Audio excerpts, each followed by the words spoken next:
الحمد لله رب العالمين والعاقبة للمتقين والصلاة والسلام على سيد الأنبياء والمرسلين خاتم النبيين محمد وعلى آله وصحبه أجمعين أما بعد۔ میرے دینی اور ایمانی بھائیوں، بزرگوں اور دوستوں، اللہ نے انسانی فطرت اور مزاج میں بہت سی خوبیاں بھی رکھی ہیں اور بہت سی خامیاں بھی رکھی ہیں، کمزوریاں بھی رکھی ہیں۔ ان کمزوریوں میں سے ایک انسانی کمزوری یہ ہے کہ انسان اپنے نفس کے وسوسوں سے جلدی متاثر ہو جاتا ہے۔ انسانی طبیعت انتقام چاہتی ہے، بدلہ چاہتی ہے، اور اپنے آپ کو جھکانے پر کبھی تیار نہیں ہوتی ہے۔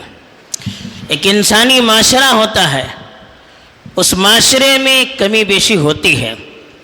چار آدمی آپس میں رہیں گے مل جل کر تو کسی نہ کسی کے حق میں کمی آ سکتی ہے، کسی نہ کسی کا حق مارا جا سکتا ہے، کسی نہ کسی کی حق تلفی ہو سکتی ہے۔ یہ ایک معاشرے کا فطری نتیجہ ہوتا ہے۔ ایسا نہیں ہوتا ہے کہ سارا معاشرہ ایک ہی حالت پر باقی رہے، ایسا نہیں ہو سکتا۔ جیسے ایک ہاتھ کی 5 انگلیاں یکساں نہیں ہو سکتی، تو معاشرے میں رہنے والے افراد یکساں نہیں ہو سکتے۔ لیکن ایک معاشرے کو جوڑ کر رکھنا ہے، ایک معاشرے کو ہمیشہ مل جل کر رہنا ہے، تو اس میں بہت کچھ چیزوں کو برداشت کرنا پڑتا ہے، دیکھ کر بہت سی چیزوں کو انگیز کرنا پڑتا ہے۔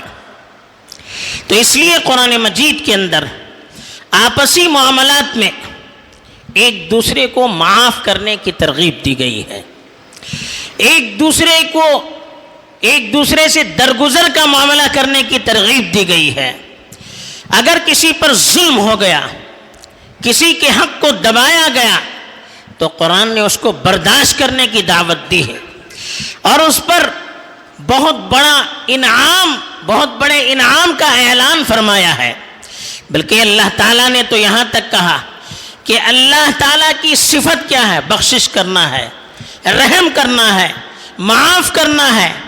اگر بندہ یہ چاہتا ہے کہ کل کو جب اللہ کے دربار میں حاضر ہو تو اللہ تعالیٰ اس کے گناہوں کو معاف کرے، اللہ اس کی کمیوں پر درگزر کرے، اللہ اس پر رحم کرے، تو اس کو چاہیے کہ دنیا میں بھی اپنے ساتھیوں سے اگر کوئی غلطی ہوتی ہے، ان سے اگر کوئی کمی بیشی ہوتی ہے، ان کو بھی معاف کرے، ان پر بھی رحم کرے، ان سے بھی درگزر کا معاملہ کرے۔ چنانچہ اللہ تعالیٰ قرآن مجید میں ارشاد فرماتے ہیں کہ الا تحبون ان یغفر اللہ لکم، کیا تم چاہتے نہیں ہو کہ اللہ تعالیٰ تمہاری مغفرت کرے؟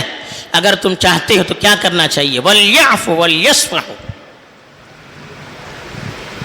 ان کو ایک دوسرے کو معاف کرنا چاہیے، ایک دوسرے سے درگزر کا معاملہ کرنا چاہیے، تاکہ کل قیامت کے دن جب اللہ کے دربار میں ہم حاضر ہو جائیں تو اللہ تعالیٰ بھی ہمیں معاف کرے، ہم سے بھی بخشش کا معاملہ کرے۔ بلکہ ایک دوسرے کو معاف کرنا، اس کو جنت کے حصول کا درجہ بتلایا۔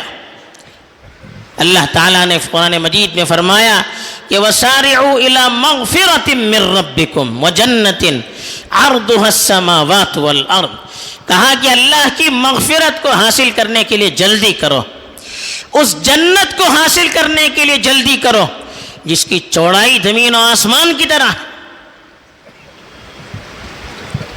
اعدت للمتقین، جو پرہیزگاروں کے لیے، اللہ کی نافرمانی سے بچنے والوں کے لیے تیار کی گئی۔ وہ کون ہے؟ الذین ينفقون فی السراء والضراء، کہا کہ وہ لوگ جو خوشحالی میں بھی اور تنگحالی میں بھی خرچ کرتے ہیں، والکاظمین الغیظ، اور اپنے غصے کو پیتے ہیں۔ غصہ انسان کی فطرت ہے، غصہ شیطان کے ورغلانے کا نتیجہ ہے، لیکن کہا غصہ آئے تو اس کو دبانا چاہیے. کوئی غصہ نہ کرے ایسا تو نہیں ہو سکتا. کسی کو غصہ آتا ہی نہیں مطلب کیا اس کی فطرت میں کچھ کمزوریاں ہیں. غصہ تو آئے گا لیکن غصے کو دبانا یہ جوان مردوں کا کام ہے. اس لیے کہا والکاظمین الغیظ. متقی کون ہے؟ جو غصے کو دبانے والے ہیں.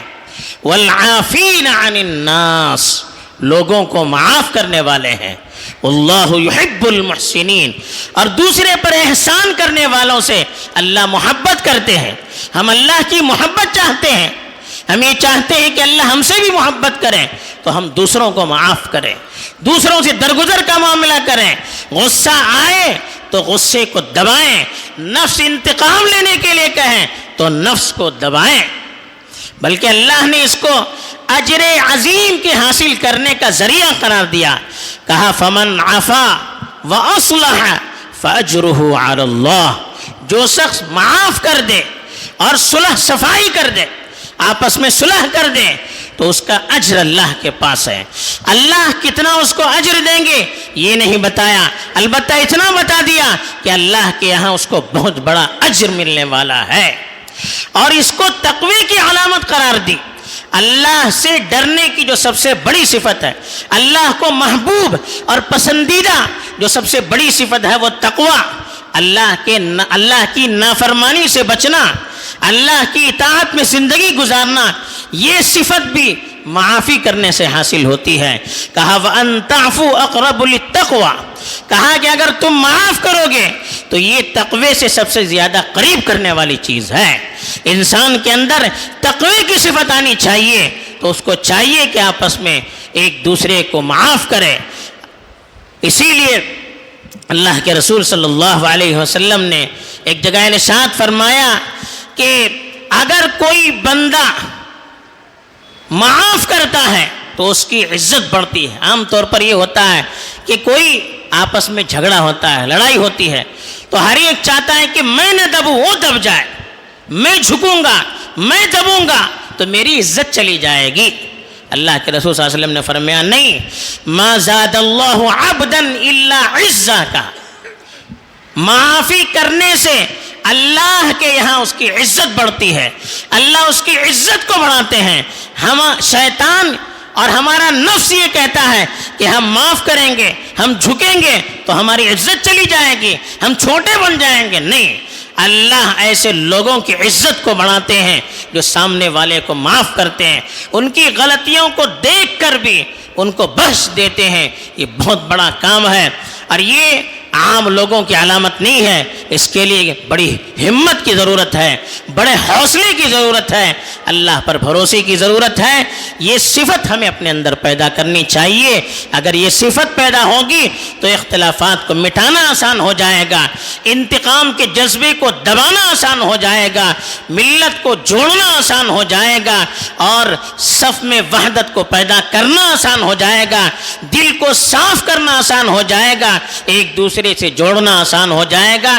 یہ ساری چیزیں اسی پر جڑی ہوئی ہیں کہ ہم اپنے نفس کو دبائیں, کنٹرول کریں اور اللہ کے یہاں ہم چاہتے ہیں کہ ہمیں عزت حاصل ہو, اللہ ہمیں معاف کرے, اللہ ہم پر رحم کرے تو ہم دنیا والوں پر رحم کریں. کرو مہربانی تم اہل زمین پر, خدا مہرباں ہوگا عرش بری پر. وآخر دعوانا ان الحمد للہ رب العالمین.